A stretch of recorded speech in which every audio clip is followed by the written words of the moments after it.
It's an easy excuse for Democrats to blame Trump for the crisis on the border. There is no shocking the conscience of Trump voters, because this is what he promised, that he would hurt the right people. And so those images that shock us and shock anyone with decent humanity, it's the Roman Colosseum. Right now, as we speak, there are expecting mothers, nursing moms, elderly folks, vulnerable populations being held in detention unnecessarily, doing permanent damage to children. Literally, Donald Trump's own administration reports are talking about the permanent damage that they're doing to kids. He's trying to terrorize these immigrant families. He wants to intimidate immigrant families and to chill them from participating in American life. He has to create chaos, create a problem, and then try and be the hero that somehow temporarily solves it. But many Democrats are experiencing a dramatic shift in their thinking on the issue. According to a new poll in January, only 23% said there was a crisis. Now it's 70%, an astonishing 47-point shift. And to think, just months ago, they viciously mocked Trump for calling the situation at the border a crisis. This president just used the backdrop of the Oval Office to manufacture a crisis. President Trump must stop holding the American people hostage, must stop manufacturing a crisis. The crisis on the border is a manufactured crisis. They are engaging in what I would call manufactured moral crisis. This so-called crisis at the border is fake. This is a crisis of his own making because it was a campaign pledge. Mr. President, we don't need to create artificial crises. We have enough real crises. Tonight, the president tries to sell a crisis that the facts tell us does not exist. All of this whole mess is manufactured. It's a manufactured crisis, a non-crisis at the border that's really not fooling anybody. This shutdown that he caused by creating a phony crisis actually did cause one danger after another. But no sign of the national emergency that the president has been talking about. As a matter of fact, it's pretty tranquil down here. Fake, manufactured, artificial. The only reason that the Democrats think it's a crisis now, Jesse, is because they figured out how to benefit politically from it. Yeah, I mean, I want to have a conversation actually with Juan about this, just to see his thinking, because I need to know. What is the plan? And we're going to forget about the fact that, you know, it became a crisis after 6 months. We're going to forget the fact that we warned that this was going to happen, that we couldn't handle this amount of illegal alien families, that these are record amounts of illegal alien families coming in, and we don't have the infrastructure of facilities to handle it. We'll put that aside. We'll start fresh, Juan. If an adult male from Central America comes to the border with a minor, and they see a Border Patrol agent, and they just walk right up, what is the plan to deal with them? At the moment, we send them back. No, what is your plan? Oh, I thought you meant what. No, what is the plan? What is your plan to deal with it? Well, how do you handle it? If someone is at a port of entry. No, I'm not talking about that. I'm talking about they cross the Rio Grande, they enter this country with a minor. Right. How would you think the best way to handle and process them would be? If they are applying for asylum, we have a law in the country that says you are allowed to apply for asylum. Okay, but then what would you do? So you don't know who they are. They don't have IDs. You don't know if they're related. How do you make sure she's not being trafficked? How do you know they're even related? I don't know the answer to that, but I guess that what you do is if you're the Border Patrol officer, you ask questions, and also... But where do you ask those questions? What do you mean? You would sit and talk to them... In the middle of the hot desert? No, Jesse, you have to so you take them to a facility.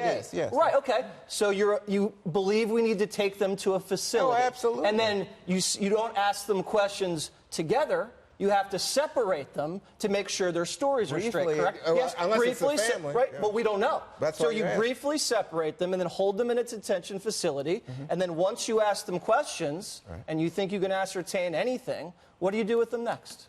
Well, if they're a family, I think then you have to, if they've applied for asylum, you begin the asylum process. At the moment... And then what's the process then? What do you mean? But what do you do with them? What do you physically do with them? Well, at the moment, what we do is we detain people for a time, and then we let them go. Okay, so you just let them go into the interior of the country? No, because people come back for those hearings. People want to be... Okay, so you talk to them, you let them talk to the agents, and then you release them into the interior of the country, and you wait for an asylum hearing, correct? Correct. That's exactly what Trump is doing. No. That is exactly what Trump is doing. No, it's not. Yes, it is. That's exactly what the president is doing, and you're calling him this scoundrel, this bigot, and you agreed with the whole process. I think you just missed a lot of news. Unbelievable. Because it's unbelievable. Yeah, because Trump, in fact, has now limited applications for asylum, told people to wait in Mexico.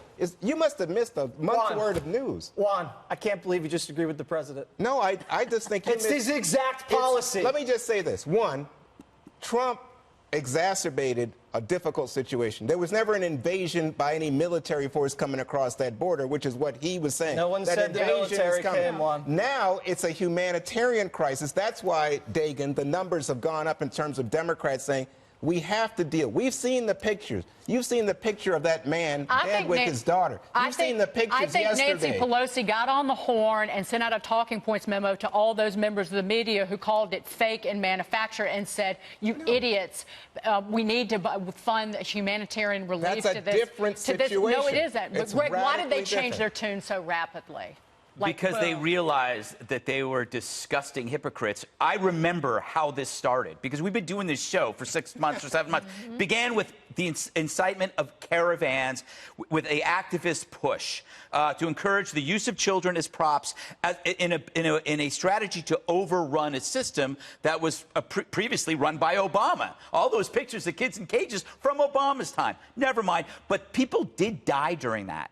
And while they died, all those people said there was no crisis. So I don't like, when they're talking about the suffering and the drowning that happened now, that makes me sick, because those people were laughing when people were talking about crisis. They lost their seat at the table. Literally laughing. Yeah, and look, I mean, you've got a situation here where they've known what the situation is. It's not as though anybody just suddenly became aware of it. The reason the president was elected was because Americans recognized the problem, and we cared about it because specifically that dad and that little girl who died had been encouraged to come. Exactly. Because of the rhetoric that we hear about free health care and its sanctuary cities, that maybe they would have been safer at home for a period of time, but the people moving through because of the encouragement of liberal rhetoric, of what Gavin Newsom's saying, about what Obama was saying at the time, is having them undertake these adventures that end up being very dangerous. And now we know, apparently, that people are being, little kids are being rented out on the southern side of the border for people to bring them over. It facilitates sex trafficking and human trafficking and pain and suffering. All of this rhetoric, just because of the politics of the Democrats. This is what we're opposed to. The first people hurt are the migrants who are going to come here and be abandoned by a system that's going to collapse like the one that they're fleeing from. That's why we're wanting this to be dealt with. I think you must have missed that they're trying to escape a very difficult situation in South America and bring their children here for greater opportunity. Has nothing to do with that. And then you've got a dead dad and a dead daughter in the Rio Grande. Yeah. That's not what we've been looking for. In terms of the burden on the United States, Milt Friedman, the economist, once said you can't have open borders and a welfare state.